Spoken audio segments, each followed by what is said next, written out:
Episode 474, Small Nations versus Big Tech. Negotiate for capability, not discounts. The AI6 Podcast with Joanne Sweeney. Small nations may never match big tech in money, infrastructure or computing power, but that does not mean they have no negotiating power. The real question is whether an AI partnership leaves a country with lasting capability or greater dependency. Hello, and you're very welcome back to AI6. This week, I am beginning a special 5-part AI6 series inspired by my experience at the AI for Developing Countries Forum in Geneva. The event brought together 700 attendees from 150 countries and 48 contributors to examine how artificial intelligence can be developed and governed more fairly in the global south. I had the honour of contributing to 2 sessions. The first asked whether small nations can negotiate effectively with big tech. The second examined who should control the future of AI education and professional certification, and how do we upskill and equip a labour force fit for the AI age. Across this 5-part series, I'm going to explore 5 of the most important stories to emerge from those discussions, in my view.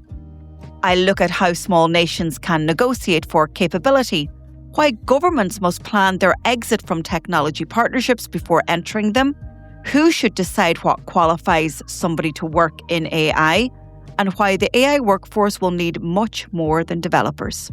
In the final episode, I take you inside a government case study from the Western Cape in South Africa, based on my interview with Renee Koch from the Western Cape government.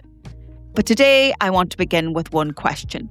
When a government or organisation enters a partnership with a major technology company, what will that partnership leave behind?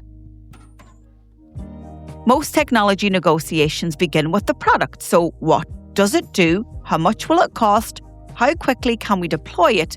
And can we negotiate a better price or a larger discount? Those, of course, are very reasonable questions, but they are no longer enough. And that's how our discussion developed during day 2 of the AI for Developing Countries Forum in Geneva. And so we were tasked, a panel of 4 were tasked with, can small nations negotiate with big tech? And our chairperson aptly guided us through and really challenged us to think about answering that question, and each of the 4 panelists had our own perspective. So we discussed what countries should expect to gain from the relationship itself. Will the partnership create local skills? I talked about really insourcing intellectual property. Will public servants learn how the system works, and will they have a say? Will local businesses and educational institutes participate? Will knowledge be transferred into the country in question and not left simply with the tech company? Will the country retain control of its data and institutional knowledge? And when the contract eventually ends, will the government be more capable than it was before this partnership was signed? And that's the real negotiation. Small nations may not possess the computing infrastructure, the financial resources, or market power of the world's largest technology companies, and we know they are in the hands of a few. But that does not mean that small nations, and as particularly in developing countries, cannot enter the negotiations empty-handed. Countries hold valuable contextual, cultural, and linguistic data. That was one of my arguments. They have people who understand their communities, public services, and national priorities. Their public institutions contain decades of experience and institutional knowledge.